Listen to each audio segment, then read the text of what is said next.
Okay, so I came across this scene, cycling, yesterday. Thought I'd come back early morning. It's a bit overcast, which isn't ideal. The idea with this is I've tried to space out the foxgloves so that they're all separated. Then in the background we've got these straight pine trees, and there's sort of almost like white skylight coming in parts, but I don't think that'll be too much of a problem because it will come across quite diffuse. Normally I try and eliminate the sky as much as possible. Then we've got almost framing it is this gnarly oak that's just bending over like that. You can see that there's a lighter part in the distance, so that will draw the eye through, and it's relatively bright in the front here. And obviously the subject matter towards the front you should see. So the problem that we've got here is that it is quite dark because it's quite early in the morning, but there's a little bit of a breeze, and these foxgloves are moving very slightly from side to side.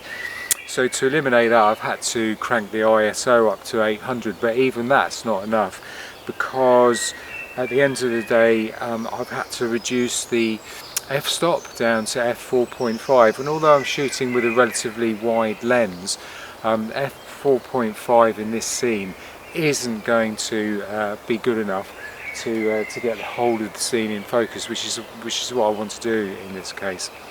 So I've got 1/5 of a second, and that's really not enough to free, only just enough to freeze the movement, and even that's a little bit dicey.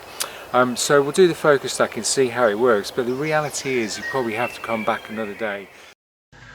So I took the shot, but I wasn't particularly happy with it. As you'll see, there's blur around the foxgloves, particularly the top end where it's been moving in the wind.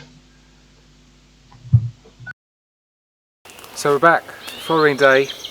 There's still a bit of wind, so I'm still on high ISO again and doing some focus stacking, but there's some beautiful warm red glow coming up behind us. Sun's coming up just behind a little bit of early morning cloud, and we'll see how it goes. You can see that it's starting to catch on the trees in the distance, those long straight pines, and hopefully we might get a little bit of light in the front here.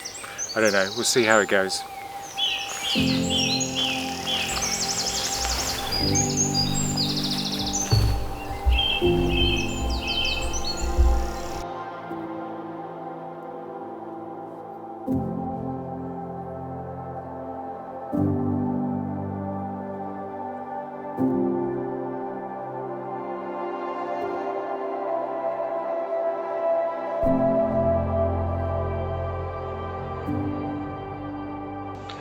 Okay, so my preferred image was the portrait version, and that's the version that I'm now going to show you in editing. The issue was the movement of the foxgloves going from side to side because of the slight wind and the shape of them.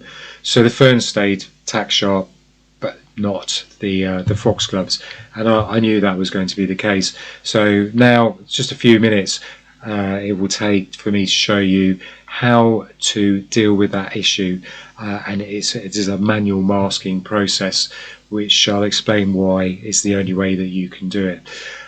The noise was quite high with the 800 ISO. I've dealt with that with the Lightroom denoise tab, which is like an AI type denoise. It's very good. If you don't know how to do it, I recommend you find out. It produces nice tack sharp images with very little noise in them. So without further ado, let's have a look at how we edit these images and get rid of that blur and fuzziness. Okay, so I'll make this as quick as possible. Basically, I'm in my Lightroom library. I'm going to select the two images. Let's show you. Select the two images here. So the top one, top right hand one, and this one down here, just by pressing Control, and then they're both selected. Right click, and then we go to Edit In, and then Open as Layers in Photoshop. you can open one image, but you want to open both, so it opens layers in Photoshop, and click there. Okay, so I'm just going to cancel that because I've already opened them up, and here we are. Here's my preferred image.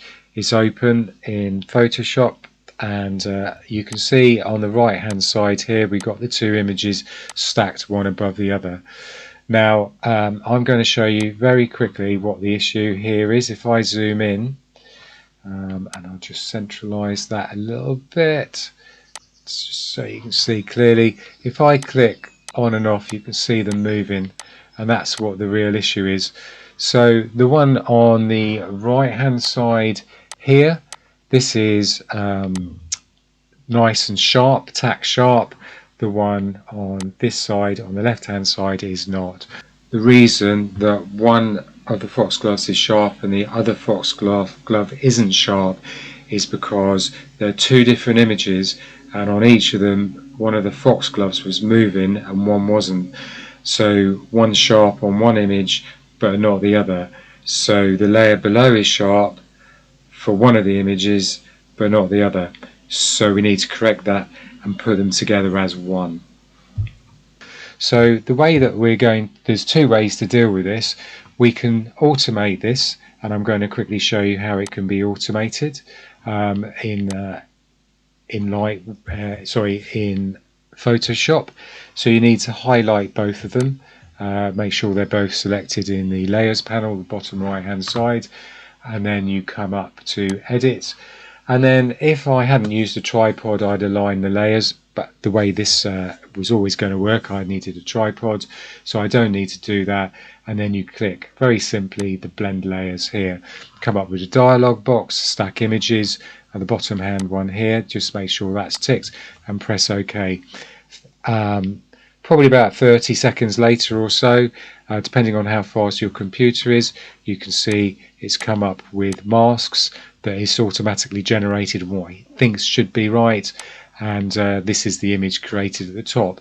But you can see that if I zoom in here, it's made a bit of what's known as a pig's ear of it, and it's selected some of the wrong areas. So we got two areas duplicated on top of each other, the two images, and it hasn't worked. So what we need to do is come out of that. Okay, very simply centralize our picture. Now I'm just going to scroll us back to where we were originally, which was here. I've just done that through the history tab. The quick way to resolve this manually is we come to our layers panel, and we want to select this top one. It's important to select the top one because this is the one that we're going to be working on. We're going to select essentially what's a layers mask, and that comes up here. It's like a quick mask. White is reveals and black is conceals. That's the little rhyme that you need to know. So white reveals and black conceals, and in this scenario it's white, so we're seeing the top layer coming through, no problem at all. So what I'm going to do is I'm going to use the brush which is at the top. So I'm going to paint over a mask essentially. Make sure this area is selected on the color panel is black, and my brush flow up here, you can change it right the way down to a few percent to 100%. I've got 100% opacity, 100% flow, and smoothing is about 70%. So I know that works for me.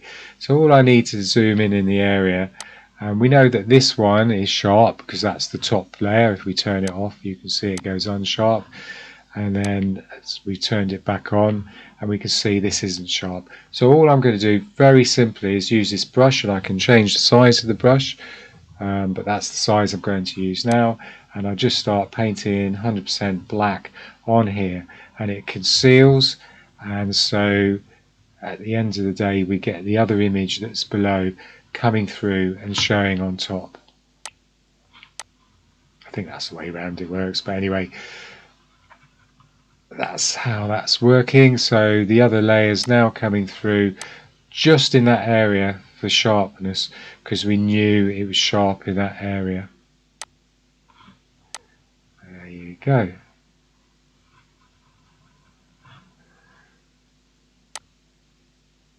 So technically we're concealing the top area, the top layer that we've chosen, but I wouldn't worry too much about that.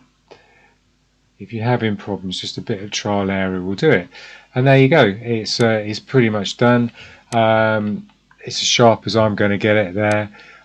What I would show you is if you cock it up a little bit and you haven't got it quite right and you've overdone the black in an area and then that area is now fuzzy, you can change it back. So if we come back to the color swatches, if you click this area here, you see that it goes white, and then if I now paint that in, you can see it's all going blurry and fuzzy again.